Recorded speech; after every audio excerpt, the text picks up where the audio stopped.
आजा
रहा है, घर घर तक पहुंच रहा है। जहाँ भी अपने कोई गायत्री परिवार के परिजन हैं, उन्हीं सभी तक इसको पहुंचाने के लिए, दिव्य ज्योति को उनके घर में पहुंचाने के लिए ये ज्योति कलश रथ आपके गांव में आया है। विदेश से इसका जो उद्देश्य है वो आप ध्यान से समझें। परम पूज्य गुरुदेव पंडित शर्मा आचार्य जी के जो उनको साक्षात्कार हुआ था दादा गुरु का सन 1926 में बसंत पंचमी के दिन, उसको अगले वर्ष 2026 में 100 वर्ष होने जा रहे हैं। सन 1926 में अखंड दीप जलाया गया था, इसको भी अगले वर्ष 2026 में 100 वर्ष पूरे होने जा रहे हैं। परम वंदनीय माता जी साक्षात भगवती का अवतार, उनको भी जन्म 1926 में हुआ था, उनको भी 100 साल अगले वर्ष पूरे हो रहे हैं। इस प्रकार हमारे सामने तीन शताब्दी वर्ष हमारे सामने है, उसी को लेकर के शांति कुंज ने योजना बनाई कि जो ज्योति अभी तक 3 स्थानों पर प्रकाशित थी, गुरुदेव के जन्म स्थान नावलखेड़ा में, उसके बाद तपोभूमि मथुरा में और 1971 में शांति कुंज में निरंतर अखंड ज्योति जल रही है। हम जब शांति कुंज जाते हैं तो केवल दर्शन करने का हमें सौभाग्य प्राप्त होता है। अब जन्म शताब्दी मनाने के लिए वर्ष 2026 में इसको एक जन अभियान के अंतर्गत गायत्री साधना को बढ़ाने के लिए ये ज्योति कलश रथ आया है। तो इसके लिए अब हमारा सौभाग्य है कि आज हमारे गांव में वही ज्योति जो शांति कुंज में केवल दर्शन करने के लिए आज हमारे घर में पहुंचने वाली है, स्वयं चल चल के हमारे घर में आई है। शांति कुंज ने योजना बनाई कि दिव्य ज्योति अखंड ज्योति अब प्रचंड ज्योति का रूप ले और जन आंदोलन के रूप में सभी लोग नए युग की तैयारी में लगे। नए युग की शुरुआत हो चुकी है। गुरुदेव का सपना था सतयुग की वापसी, मानव देवत्व का उदय, वो समय आ गया है, चल रहा है। उसी के लिए हमें भागीदारी करनी है, केवल हमें खड़े होकर के श्रेय लेना है। बाकी सारी तैयारियां देवताओं के यहाँ से शुरू हो गई हैं, नए युग का शुरुआत हो चुकी है। ये ज्योति जब हमारे घर में जाएगी, घर का वातावरण दिव्य बनेगा और इसका आलोक धीरे धीरे शांति कुंज से निकल कर गांव गांव जा रहा है, घर घर से दूसरे घरों में जाएगा और इसके प्रकाश में समस्त मानव को आना है कि गुरुदेव का सपना है एक धरती, एक शासन और एक संस्कृति। वो आज हमें भले महसूस ना दे रही हो, लेकिन गुरुदेव का जो भविष्यवाणी है एक दिन होकर के रहेगी। हम अपनी सनातन संस्कृति से जुड़े और गायत्री और यज्ञ को अपने जीवन में अपनाएं और अपने जीवन को सफल बनाएं, अपने बच्चों को संस्कारवान बनाएं।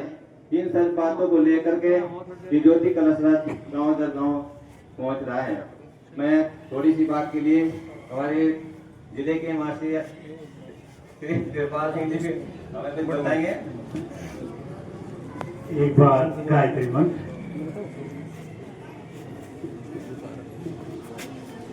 ध्यान करें कि सूर्य उसकी स्वर्णिम रश्मियाँ हमारे शरीर के रोम रोम में छोटी छोटी चली जा रही हैं। ऐसे भाव के साथ गायत्री मंत्र। ओम भूर्भुवः स्वः तत्सवितुर्वरेण्यं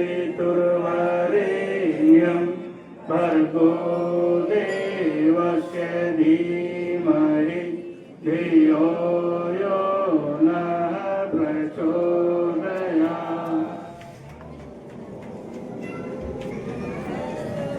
पूजा की योग्य मातृशक्ति, श्रद्धेय बुजुर्गों, साथियों, हमारा और आपका परम सौभाग्य है कि हम इस अखंड ज्योति के दर्शन करने जा रहे हैं।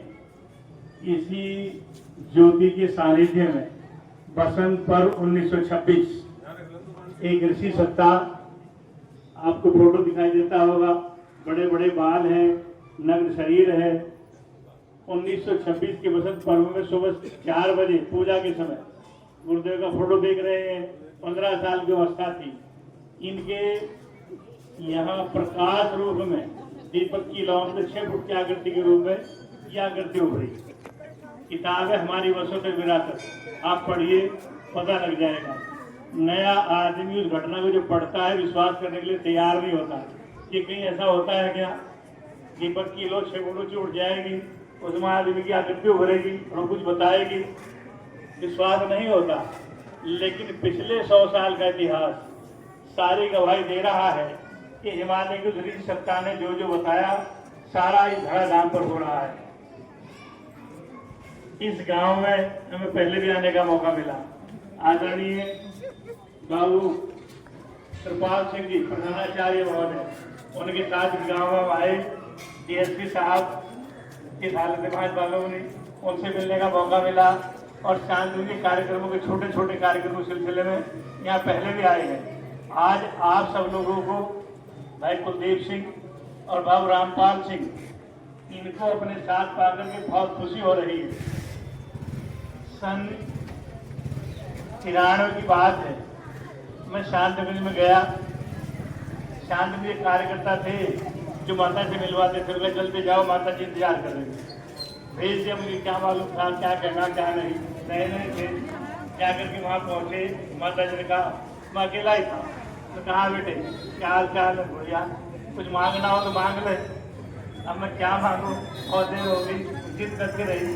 कुछ तो कहे जो तुम्हें चाहता हो, घोड़ा, गाड़ी, बंगला, दाल बत्ती सब दे दूंगी, मेरे पास ताकत है।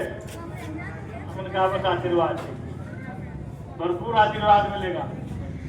उनका और कुछ, हाँ एक बात और है, सारे जिले में एकमात्र जगह की सरसावा 1993 में कुरुक्षेत्र समेत जी का कलश आया था। इसी तरीके से पूरे जिले में एकमात्र जगह थी सरसावा, जहाँ उसके स्वागत के लिए आप जैसे कुछ भाई बहन थे चुने। बाकी सारे जिले में कोई आदमी नहीं था जो 2 फूल चढ़ा सके स्वागत के लिए।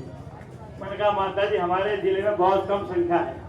उनका बेटे जहाँ तक नजर घुमाएगा और जहाँ तक तुम दौड़ के जा सकते हो, वहीं सब भाई बहन इंतजार कर रहे हैं आपके, वो सब हमारे बेटे बेटी हैं। ऋषियों का संदेश देना और एक ही बात कहना कि दीपक जला करके 5 बार गायत्री मंत्र से आहुति दे देना, फिर हम वहां पहुंच जाएंगे। उस परिवार के, उस व्यक्ति के जितने भी कष्ट, कठिनाइयां, परेशानियां जीवन की है, वो सब सब हर लेंगे और सारी जगह फैलता हुआ चला जाएगा। 93 साल कै साल हो गए, 32। आज गांव गांव जैसे आप सब बड़े उत्साह से यहाँ खड़े हैं, इससे भी बढ़ चढ़ करके लोग आ रहे हैं, देख रहे हैं, सुन रहे हैं, समझ रहे हैं। और ये ज्ञान का आलोक, उस ऋषि सत्ता का कहा हुआ सारा इस दुनिया में आलोकित हुआ चला जा रहा है। एक गांव पड़ता है हरपाल के पास, नया गांव। हमारे रामपुर ब्लॉक के कार्यकर्ता उनका क्या करेंगे वहाँ, तो जान पहचान तो है नहीं। पीछे भाई वीरेंद्र सिंह खड़े हैं, इनका नहीं जान पहचान है। इन्होंने कार्यक्रम करवाया था, मेरी जिम्मेदारी तुम आ जाओ। एड्रेंडम कार्यक्रम बनाया, बहनों ने पता लगा 1 किलोमीटर सैकड़ों की संख्या में पैदल पैदल महिलाएं इस रथ को अपने घर लेकर के गई और जितनी भीड़ यहाँ है इससे ज्यादा ही रही होगी। ये क्या है, उस दैवीय चेतना का प्रवाह चारों ओर फैल रहा है। करना क्या है हमें, सारी बातें आसपास में कार्यक्रम होते रहते हैं, पता चल गया होगा, नहीं हो तो शांति में गए हो उनको मालूम होगा, नहीं कहीं कभी न कभी इस गांव में भी एक बड़ा सा आयोजन करेंगे। अगर बाबू रामपाल सिंह, भाई कुलदीप सिंह अनुमति देंगे तो सारी बातें उस दिन होंगी। करना भर ये है, दीपक की ज्योति यहाँ जलाएं, भाई लोग जला करके आपको देंगे, घर में ले जाएं, जितनी देर आप जला सकते हैं, घंटा 8 घंटा। समझ लेना भगवान की वो चेतना भी घर में पहुंच गई है। और अगर वो शांत भी हो जाए कोई दिक्कत नहीं, जब आप पूजा करेंगे तभी वो हाजिर रहेगी। वहां आस पास के भाई बहन उसको जलाना चाहते हैं, उसी में से जलवा दीजिए सबका। ये तो भगवान की शक्ति का, भगवान के ज्ञान का आलोक है, सारी दुनिया में फैलेगा, फैल रहा है। हम शुरुआत में जुड़े, पढ़ा, प्रवचन सुने चांदनी में, एक बात का विश्वास नहीं होता था। ये सब झूठ बोलते हैं कि ऐसा भी होता है क्या दुनिया में। एक ही आदमी कह रहा है सारी दुनिया के लोग गायत्री मंत्र का जप करेंगे, सारी दुनिया में एक ही भाषा होगी, एक राष्ट्र होगा, देव संस्कृति सबका मार्गदर्शन करेगी, देव संस्कृति का आधार अगर गायत्री होंगे। चलो सुन लेते हैं जो भी कह रहे हैं, लेकिन पिछले 35 साल से हम देखते चले आ रहे हैं, दिन दूनी रात चौगनी। सहारनपुर जिले में नहीं, जहाँ की भी आप खबर उठाओगे पूरी दुनिया में जहाँ इंसान रहते हो, सिर्फ हमारी संस्कृति को मानने वाले नहीं है, मुस्लिम भी, ईसाई भी, सिख भी, बौद्ध भी आ रहे हैं।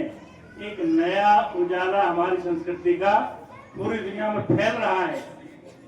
बाबू जी ने भी बताया, प्रिंसिपल साहब ने बताया कि 100 साल होने जा रहे हैं, आने वाली बसंत पंचमी में 100 साल हो जाएंगे इस दीपक को। ये कहा जाता है अगर किसी घर में 24 घंटे निरंतर दीपक जल जाए तो मान लेना वहाँ कल्याण कल्याण है, तो व्यवधान पैदा नहीं होगा। और जो ज्योति 100 साल से जल रही हो, कितना बड़ा पुण्य, कितना बड़ा सौभाग्य दर्शन करने वालों को मिलता है। और एक बात और, सन 1971 में गुरुदेव हरिद्वार में आए, शांति में ज्योति को साथ लेकर के आए। 1971 की बसंत गायत्री जयंती से उस अखंड दीपक के पास देव कन्याएं निरंतर जप करके रहती है बारी बारी से 24 घंटे। 1971 से आज तक बराबर वो जब चल रहा है। आप शाम निकुंज जाइए, सुबह 4:30 बजे से 9 बजे तक, दोपहर में 12 बजे 4 बजे उसके दर्शन होते हैं। उसी की प्रतिकृति आपके सामने है, उसी का संदेश देने के लिए हम और हमारे भाई यहाँ पर आए हैं। काम एक ही है कि दुनिया में नव चेतना का प्रचार प्रसार हो रहा है, आप भी उसका लाभ लें। करना माना इतना है कि जितनी देर आप गायत्री मंत्र का जप कर सकते हैं आप करिए। गायत्री मंत्र का जप ही क्यों, उसका एक वैज्ञानिक रहस्य है। आप वैज्ञानिक प्रमाण पढ़ते हो ना पढ़ते हो, यूट्यूब पर आप डालिए, उंगली घुमाइए और पूछिए गूगल बाबा से कि गायत्री मंत्र का वैज्ञानिक रहस्य क्या है, सारी बातें वो बता देगा। 22 देशों के ईसाई वैज्ञानिकों ने रिसर्च की है। क्या कहा कि इससे पावरफुल गायत्री मंत्र और कुछ है नहीं। क्या पावरफुल है? एक बार उच्चारण करने से 1,10,000 साउंड वाइब्रेशन पैदा करती है। अब सारा तरंगों का तो खेल आज के जमाने में आपने अभी देखा पाकिस्तान के ऊपर ऑपरेशन सिंदूर, हमारे वैज्ञानिक यहाँ से बटन दबाते थे, ड्रोन जाते थे, गोले पटकाए भागे, वही है ना। सारा किसका खेल है? वाइब्रेशन का। छोटा सा उदाहरण, सबकी जेब में मोबाइल है, आप जहां बात करना चाहते हो दुनिया में नंबर मिलाइए, बात हो जाएगी आपकी। क्या चीज है? वाइब्रेशन ही है, उनको मिलाया जाता है। अब दुनिया में, सारी दुनिया में गायत्री मंत्र की वाइब्रेशन फैल रही है। आप भी जुड़िए, आपको भी लाभ मिलेगा। एक छोटी सूचना और, आने वाला 20 सितंबर माता जी का जन्मदिन है। दुनिया में लाखों जगह अखंड गायत्री मंत्र का जप होगा सुबह से शाम तक। आप अपने घरों में भी कम से कम 2 घंटे, ज्यादा से ज्यादा 12 घंटे, जितनी आपकी कैपेसिटी है, गायत्री मंत्र जप कीजिए। लाभ क्या मिलेगा? वो लाखों जगह हो रहा है, उस सारे के एनर्जी ब्रह्मांड में फैलेगी, आपको भी उसका लाभ मिलेगा। अनुभव करिए और उसका लाभ लीजिए। समय आपको बहुत हो गया है, हम भी बहुत देर से देख रहे थे, बहनें बड़े भाव में नोबल के कीर्तन कर रही थी। इतनी बड़ी संख्या में आप सारे काम छोड़ करके आई। एक बात तय है, गुरु ने एक बात कही है, शुरुआत में एक पुस्तक लिखी है प्रज्ञा पुराण, पढ़ना आप उसको, कि कुछ लोग आएंगे, एक नारा लगाएंगे, हम बदलेंगे, युग बदलेगा। कौन लोग होंगे? जिनके अंदर युग पीड़ा महसूस होती होगी, और वो किस क्षेत्र में पैदा होंगे, किस जाति में पैदा होंगे, किस धर्म में पैदा होंगे, इसका कोई महत्व नहीं है। लेकिन एक बात समान होगी कि दुनिया की समस्याओं को देख करके उनका हृदय द्रवित होगा और निकल करके बाहर आएंगे और एक संगठन बनाते हुए चले जाएंगे। वो संगठन, उस महामानव निकलेंगे, सारी दुनिया को दिशा दिखाएंगे। किताब कब लिखी? सन 80 से पहले। पढ़ लीजिए प्रज्ञा पुराण। आज क्या हो रहा है? कोई भाई बहन आपके बीच में जुड़ रहा होगा, निबंधन दिया, आप यहाँ पर पहुंचे। इतना बड़ा मोड़ा गांव है, आप ही क्यों आए? आए इसलिए कि आपके अंदर कहीं न कहीं पूर्व जन्म का कोई देवत्व का बीज है, इसलिए आप आए हैं। और आपके उस बीज को सिंचित करने के लिए वो और बढ़े, विकसित हो। एक नारायण मिशन का मानव में देवत्व का अवतरण। क्या है देवत्व का अवतरण? जब हम सत प्रवृत्ति के रास्ते पर चलने लगते हैं, यही तो देवत्व है। अगर गलत रास्ते पर चल जाए तो स्वास्थ्य का भी नुकसान, जिंदगी का नुकसान, परिवार की इज्जत होती चली जाती है। जानते हैं आप, सारे काम देखते हैं, लेकिन आप सब देवी देवता है। आप यहाँ आए, आपका बहुत बहुत भाव भरा अभिनंदन। मेरा आपसे निवेदन है कि वो आए, पूजन की क्रिया संपन्न करवाए। जल्दबाजी कोई ना करे, भीड़ बहुत है, आराम से आप आएंगे। यहाँ हमारे भाई आपके दीपकों को प्रज्वलित कर करके देंगे। पूजन होने के बाद तिलक सबको होगा। एक बहन पीछे पहुंच जाएगी, एक रास्ते में घड़ी मिलेगी आगे, क्योंकि यहाँ तो संभव नहीं है, इतनी भीड़ हो रही है। सबका तिलक होगा, सबके ऊपर अभिषेचन होगा। पुष्प आपके पास है ना हो, कोई भी भाई बहन जिसके पास ना हो, हाथ उठा देना, हमारे भाई भेज देंगे। यहाँ जल्दबाजी आप न करें, आराम आराम से निकलेंगे। इधर से आते रहेंगे, उधर जाने वाले उधर जाएंगे, इधर वाले इधर। प्रसाद दोनों जगह आपको मिलता रहेगा, वो आप लेकर के जाएंगे। जहाँ रहे बिल्कुल आराम के साथ पूजन में भाग लें, दर्शन करें। जो आपके पास पूजन सामग्री है, फूल चावल वगैरह जो भी है, कलश को प्रणाम करेंगे, या उसको आप आरती के बाद छोड़ दें। सारे काम में 5-7 मिनट लगनी है। 5 मिनट में पूजन हो जाएगा, 10 मिनट से फ्री हो जाएंगे।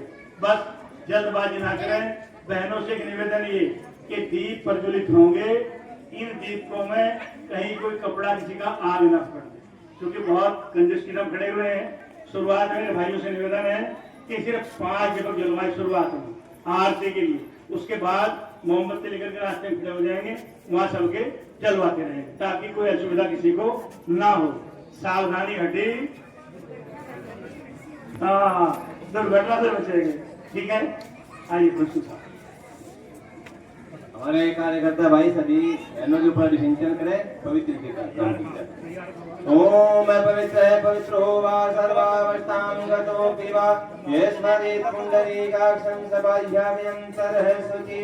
ओम पुनातु पुंडरीकाक्ष है, पुनातु पुंडरीकाक्ष है, पुनातु।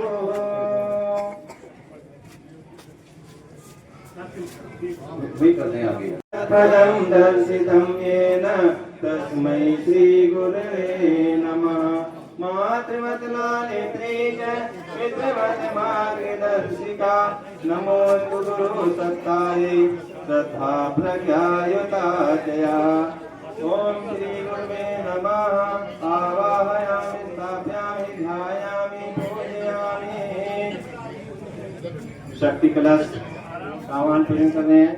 ओम दर्शयामि ब्रह्मणः मंत्रवान् है तदा साग्नि यजमानो हविर्हि अहितमानो परमस्य बोधविषय गुणस्य समानायु कर्मोषि।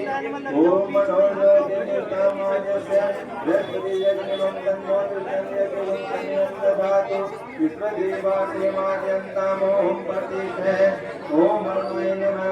स्थापयामि, ध्यायामि, पूजयामि। जडेकानेश्वरं वा तस्मै नमो विघ्नविनाशनाय।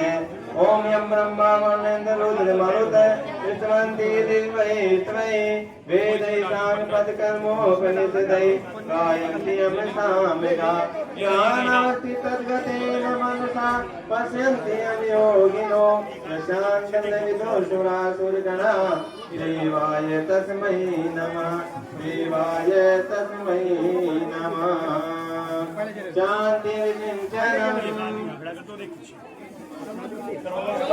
ओम देव शांति अंतरिक्षं शांति पृथ्वी शांतिरापः शांतिरोषधय शांति वनस्पतय शांतिर्विश्वे देव शांतिर्ब्रह्म शांति सर्वं शांति शांतिरेव शांति सामा शांतिरेधि। ओम शांति शांति शांति सर्वार्षु शांतिर्भवतु। सभी बहनों से पुनः निवेदन, भीड़ भाड़ हो रही है, धक्का मुक्की ना करें, बिल्कुल आराम आराम से निकलेंगे। जिनके दीपक नहीं जले आगे दीपक जलाए जा रहे हैं, वहीं प्रसाद मिलेगा, वहीं आपके दीपक जलाए जाएंगे। बड़े प्रेम से अपने श्रद्धा सुमन यहाँ अर्पित करें। जो इस साइड में जाएंगे उनके लिए प्रसाद की व्यवस्था तिलक की और ज्योति जलाने की उधर है, जो इधर जाएंगे उनके इधर है। आराम से निकलते रहे बेटे, आराम से। उधर चल, आगे चल, आराम से निकले बहन जी, थोड़ा रुके, आराम से। 10 मिनट में सभी का मौका मिलेगा, सभी को मौका मिल जाएगा 10 मिनट में। बहुत आराम से, बहुत आराम से। जल्दी ना करें बहन जी, जल्दी ना मत करिए, जल्दी मत करिए। जी